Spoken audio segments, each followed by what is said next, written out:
Right. దేశ రాజధాని ఢిల్లీ 2 రోజులుగా అట్టుడికిపోతుంది. దానికి కారణం మనకు తెలిసిందే. ఏ స్థాయిలో అక్కడ ఆందోళనలు జరుగుతున్నాయి. ముఖ్యంగా ఏదైతే కేంద్ర విద్యాశాఖ మంత్రి ధర్మేంద్ర ప్రధాన్ రాజీనామా కోరుతూ సోమవారం రోజు చలో పార్లమెంట్కి పిలుపునిచ్చడం జరిగింది. ఇది సీజీపీ ఆధ్వర్యంలో, అంటే కాక్రోచ్ జనతా పార్టీ ఏదైతే ఉందో పెద్ద సంఖ్యలో అభిజిత్ దిప్కా అనే వ్యక్తి దాన్ని లీడ్ చేస్తున్నారు. పెద్ద సంఖ్యలో యంగ్స్టర్స్ మొత్తం కూడా వచ్చి పార్లమెంట్ ముట్టడించే ప్రయత్నం చేశారు. సో ఆ క్రమంలో ఆబ్వియస్గా పార్లమెంటేషన్ జరుగుతున్నాయి కాబట్టి వాళ్ళకు కొన్ని ఆదేశాలు ఉంటాయి. ఎట్టి పరిస్థితుల్లో ఆ సమీప ప్రాంతంలో రానిచ్చే ప్రసక్తే ఉండదు.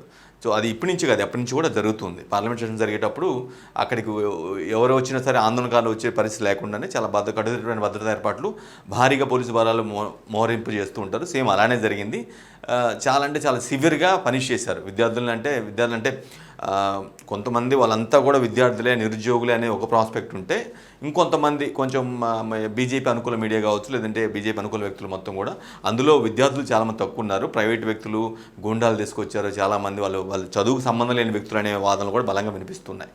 సో ఈ మొత్తం ఎంటైర్ ప్రాస్పెక్ట్లో నిన్న ఈవినింగ్ కాంగ్రెస్ పార్టీ విపక్షాలు మొత్తం కూడా పెద్ద ఎత్తున ఆ విద్యార్థుల మీద లాఠీ చార్జ్ నిరసిస్తూ కేంద్ర విద్యాశాఖ మంత్రి ధర్మేంద్ర ప్రధాన్ రాజీనామా డిమాండ్ చేస్తూ ధర్నా చేయడం, ఏకంగా ప్రధాని మోదీ ఇంటి ముందే పెద్ద ఎత్తున ధర్నా చేశారు. రాహుల్ గాంధీ, ప్రియాంక గాంధీ, కేరళ ముఖ్యమంత్రి కావచ్చు, కొందరు అంటే కాంగ్రెస్ అగ్రనేతలు మొత్తం కూడా, కర్ణాటక ముఖ్యమంత్రి డీకే శివకుమార్ కావచ్చు, అంటే కాంగ్రెస్ ప్రాతినిధ్యం వహిస్తున్న రాష్ట్రాలకు చెందిన ముఖ్యమంత్రులతో పాటుగా కాంగ్రెస్ నాయకత్వాన్ని లీడ్ చేస్తున్నటువంటి ప్రముఖులంతా కూడా, కాంగ్రెస్ అధ్యక్షుడు మల్లికార్జున ఖర్గే కావచ్చు, వీళ్ళంతా కూడా అక్కడ ప్రధానమంత్రి నివాసం ముందు పెద్ద ఎత్తున ధర్నా చేయడం జరిగింది.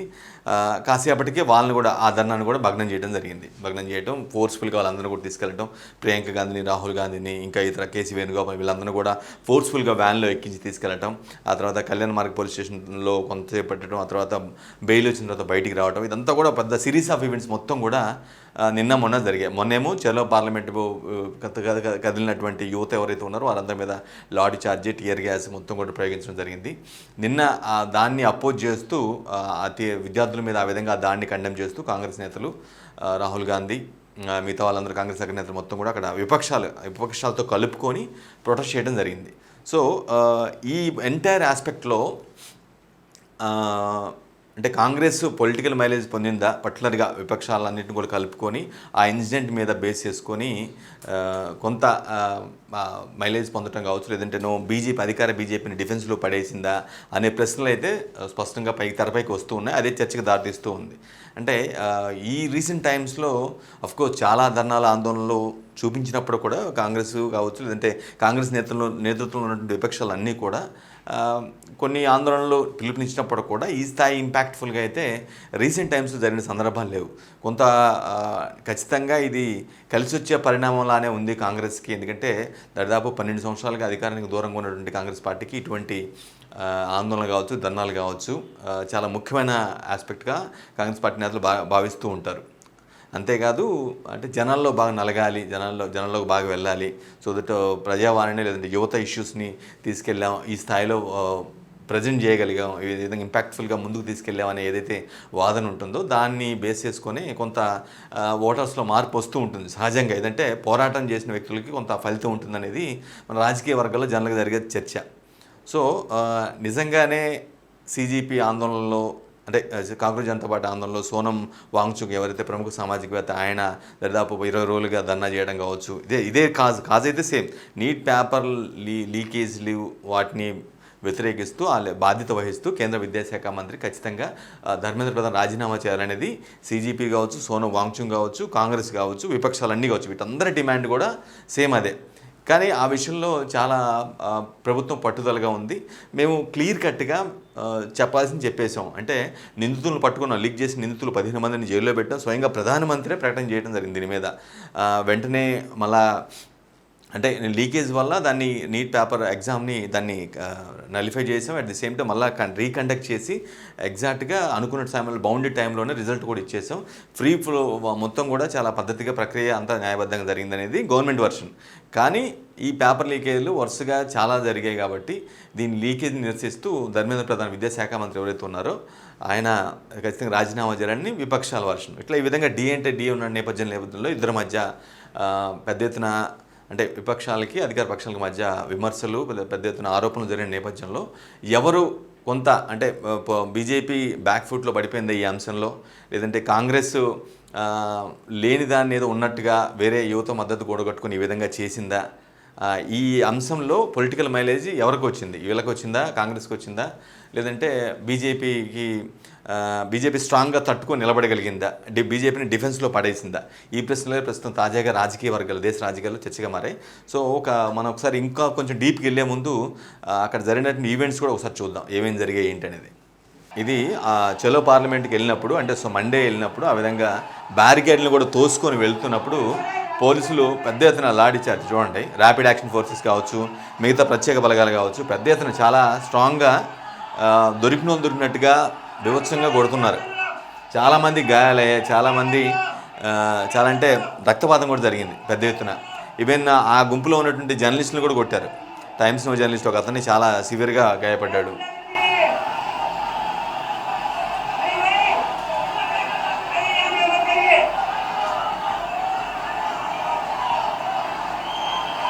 అంటే చలో పార్లమెంటు పిలుపునివ్వడం CGP, కాంగ్రెస్ జనతా పార్టీ ఆ పార్టీ సపోర్టర్స్ కావచ్చు, ఆ కార్యకర్తలు కావచ్చు, ఎవరైనా సరే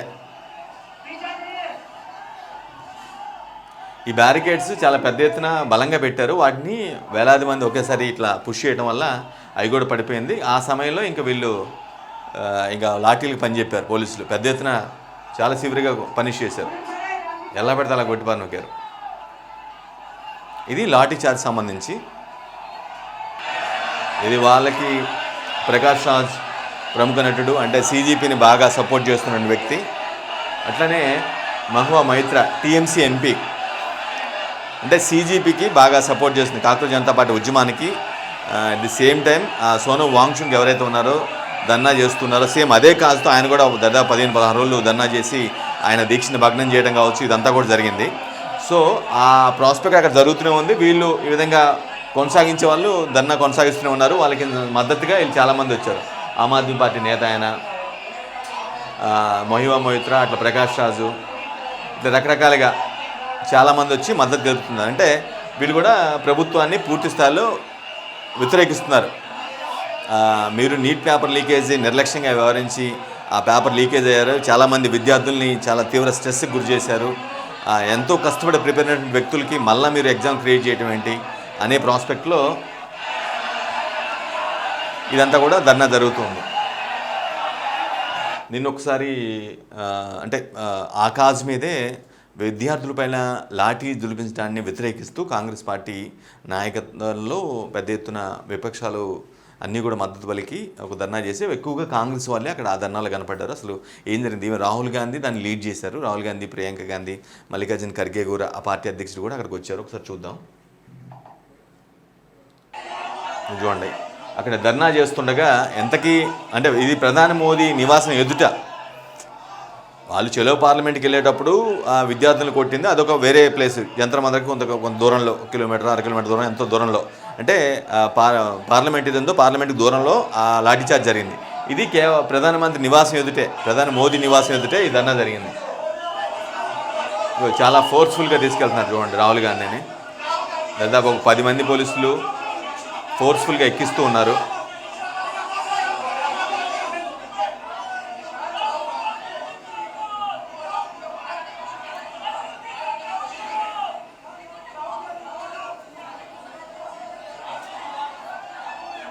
అంటే రీసెంట్ టైమ్స్లో నాకు తెలిసినంత వరకు రాహుల్ గాంధీ ఇంత పెద్ద ఎత్తున ప్రొటెస్ట్ చేసి ఈ విధంగా నలిగిపోయిన సందర్భాలు అయితే లేవు. అఫ్కోర్స్ కాజ్ ఏదైనా సరే విద్యార్థుల కోసం ఫైట్ చేశారా, లేదంటేనేమో పార్టీ ఒక స్టాండ్ని రిప్రజెంట్ చేశారా, రీజన్ ఏదైనా సరే ఈ స్థాయిలో ఇంత ఇంపాక్ట్ఫుల్గా అయితే రీసెంట్ టైమ్స్లో ఆయన జరగలేదు.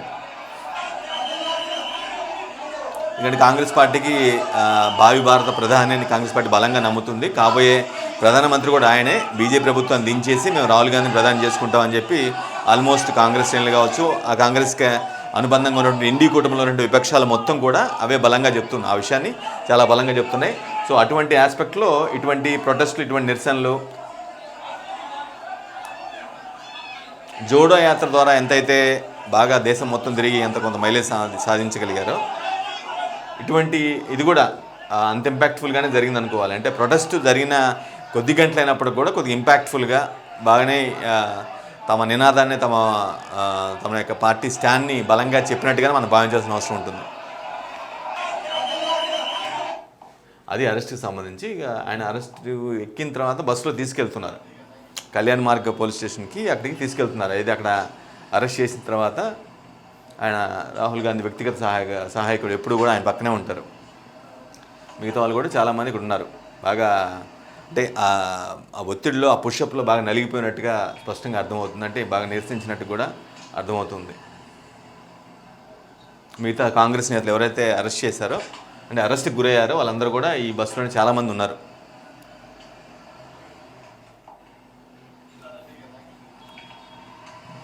సో అరెస్ట్ తర్వాత ఆ అరెస్ట్లో భాగంగా కొంత గాయపడినట్టు కూడా మనకు అర్థమవుతుంది. చూడండి, రాహుల్ గాంధీ ముక్కుకి బ్లడ్ అన్నట్టుగా సపోజ్ మరి ఆ పుషప్లో జనరల్గా ఏంటంటే అంతమంది మధ్య చాలామంది పోలీసులు ఉన్నారు, వాళ్ళని ఫోర్స్ఫుల్గా లాక్కెళ్తున్న క్రమంలో ఖచ్చితంగా గాయాలు అవుతూ ఉంటాయి. సో మేబీ ఈయన గాయం అయినట్టుగా స్పష్టంగా అర్థమవుతుంది, ముక్కు కింద బ్లడ్ కనిపిస్తూ ఉంది.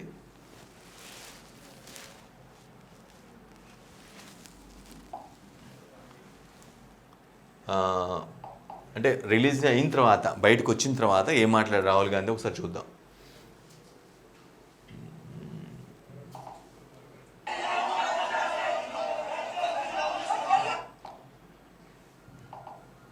This morning I went and met the Speaker of the Lok Sabha and I said to him that it was important that we be allowed to debate what happened to the students the day before. The Speaker said he needed to take permission from the government, but it was very clear to us in the hours after that. పార్లమెంట్కి వెళ్ళి చాలా స్పష్టంగా స్పీకర్కి చెప్పాం, ఈ విధంగా విద్యార్థులకి ఏదైతే జరిగిందో విద్యార్థులపై ఆ విధంగా లాఠీ పట్టడం కరెక్ట్ కాదు, దాని మీద మనం చర్చించాల్సిన అవసరం ఉంది కాబట్టి మేము అడిగాము. కానీ ఆయన నాకు గవర్నమెంట్ నుంచి పర్మిషన్ కావాలి, ప్రభుత్వం అనుమతి కావాలని చెప్పి స్పీకర్ ఓం బిర్లా చెప్పారని చెప్తున్నారు. प्राइम मिनिस्टर के घर के सामने जाके धरना करें और जो स्टूडेंट्स की इशू है, जो देश के लिए सबसे जरूरी इशू है और जो उनके खिलाफ किया गया है, वो हम नेशनल अटेंशन में लाएं और प्राइम मिनिस्टर का घर के सामने जाके करें. Why is the Indian education system collapsing? Why are people? So speaker సమాధానం తర్వాత మేము ఆ సమాధానాన్ని నిరసిస్తూ లేదంటే ప్రభుత్వ తీరుని వ్యతిరేకిస్తూ విద్యార్థులకు జరిగింది అన్యాయం అని భావిస్తూ మేము వెళ్ళి ప్రధానమంత్రి మోదీ నివాసం ముందే ధర్నా చేశాము అని చెప్తూ ఉన్నారు.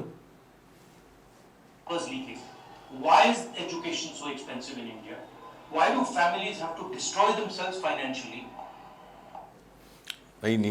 భారతదేశంలో ఈ పేపర్ లీకేజ్లు ఏంటి గొడవ, ఎందుకు ఇంత పిల్లల్ని ఎడ్యుకేషన్ సిస్టమ్ భారతీయ విద్యా వ్యవస్థలో పిల్లల్ని చదివించుకోవాలంటే ఇటువంటి కష్టమైన పరిస్థితులు ఎదురవుతున్నాయి, వాళ్ళు ఫైనాన్షియల్గా చాలా స్ట్రగుల్ అవుతున్నారు పేరెంట్స్. ఇలాంటి దుస్థిత భారతదేశంలో బిగ్గెస్ట్ డెమోక్రటిక్ కంట్రీగా మనం చెప్పుకుంటూ ఉంటాం, ఇదే పరిస్థితి అన్నట్లుగా ఆయన ప్రశ్నిస్తూ ఉన్నారు.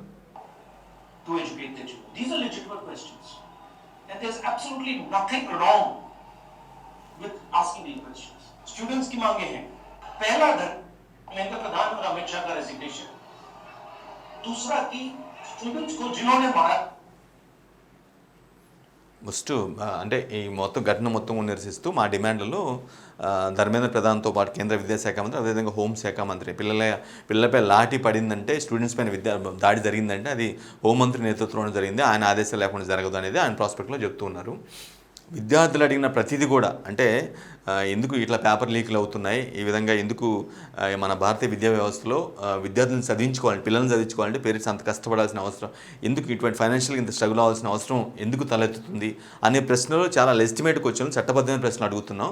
వాటిని అడిగినందుకు ఆ విధంగా చేయడం ఎంతవరకు కరెక్టు, ధర్మేంద్ర ప్రధాన్ అమిత్ షా ఇద్దరు రాజీనామా చేయాలి అని అంటున్నారు.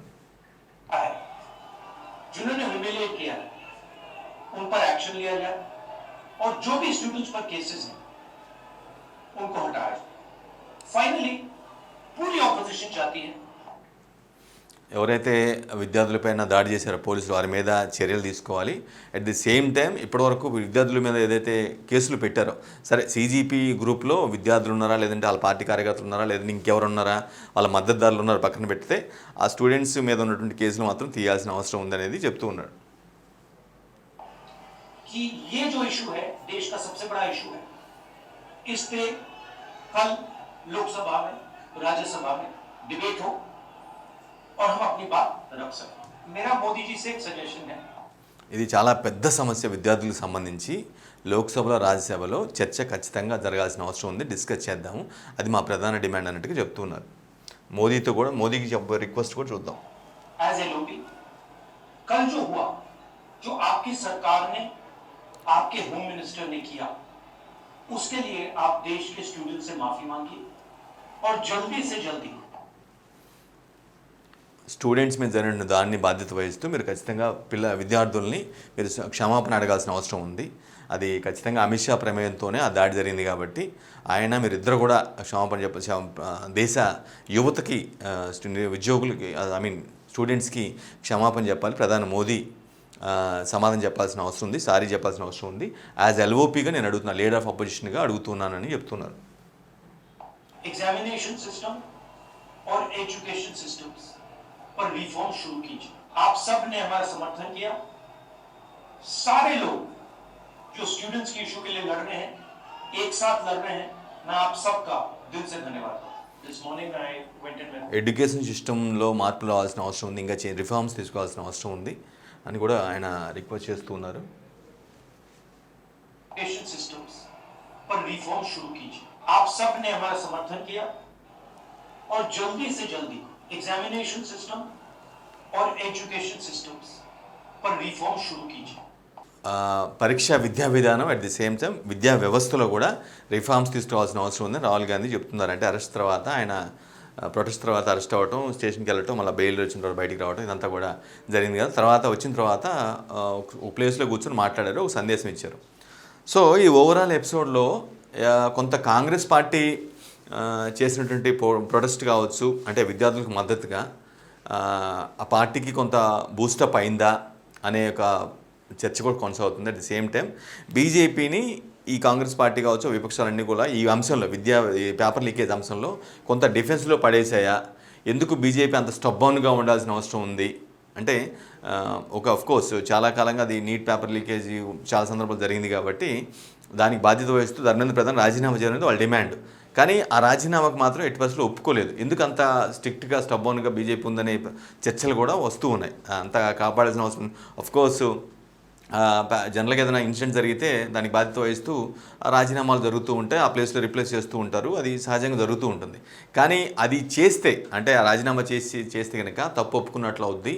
మేము అన్నీ సరిగానే చేసాం, ఆ ఇబ్బందులు ఏదైతే ఆ పేపర్ లీకేజ్ జరిగిందో ఆ బాధ్యులను కూడా అరెస్ట్ చేసి 15 మందిని జైల్లో పెట్టాం, వెంటనే పేపర్ని కూడా నీట్ పేపర్ని రీకండక్ట్ చేసాం, సక్సెస్ఫుల్గా బౌండెడ్ టైంలోనే రిజల్ట్ కూడా ఇచ్చేసాము, ఇందులో ఇంకా మున్ముందు జరగకుండా చర్యలు తీసుకుంటాం కాబట్టి చాలా బలంగా వాళ్ళు ఆ వాదన చెప్తున్నారు. కానీ వీళ్ళు మాత్రం జరిగిన తప్పు ఆ విధంగా విద్యార్థులను తీవ్ర ఇబ్బందులకు గురి చేశారు కాబట్టి మీరు సారీ చెప్పి రాజీనామా చేయాల్సిన అవసరం ఉందని చెప్పి ఇటు సీజీపీ కావచ్చు, సోనం వాంగ్చుక్ కావచ్చు, కాంగ్రెస్ శ్రేణులు కావచ్చు, వీళ్ళందరూ కూడా చాలా బలంగా ఫైట్ చేసిన పరిస్థితి నిన్న మొత్తం కూడా హైడ్రామా మనం చూడడం జరిగింది. సో ఓవరాల్గా ఈ అంశంలో మాత్రం పేపర్ లీకేజ్ అంశంలో మాత్రం కొంత బీజేపీని కొద్దిగా డిఫెన్స్లో పడేశారా, కొంత గందరగోళ పరిస్థితికి గురి చేశారనే వాదనలు అయితే బలంగా వినిపిస్తున్నాయి.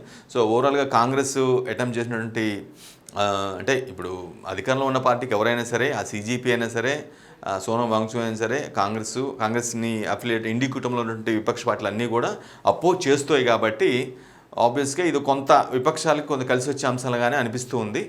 కోర్స్ కొన్ని వర్షన్స్ మోదీ అనుకూల మీడియా కావచ్చు, లేదంటే బీజేపీ శ్రేణులు చాలా బలంగా చెప్పేది ఏంటంటే ఆ సీజీపీలో ఉన్న వాళ్ళందరూ కూడా యంగ్స్టర్స్ కాదు, నీట్ పేపర్ ఎవరు అటెండ్ అయిన వాళ్ళు కాదు, వాళ్ళంతా కూడా రౌడీలు, గూండాలు, పనికిరాని వెధవులు అన్నట్లుగా ఆ టైప్లో కూడా మాట్లాడే ప్రస్తావన కూడా జరుగుతూ ఉంది. సో కేవలం ఒక పొలిటికల్ మైలేజ్ కోసం కాంగ్రెస్ పార్టీ అడ్డు పెట్టుకుంటుంది తప్పించి కాంగ్రెస్ పార్టీ ఆమ్ ఆద్మీ పార్టీ కన్సర్న్లోనే ఈ సీజీపీ కూడా పనిచేస్తుంది తప్పించి అందులో జెన్యునిటీ లేదని చెప్పేసి బీజేపీ శ్రేణులు బలంగా చెప్తున్న సందర్భం అయితే చూస్తున్నా.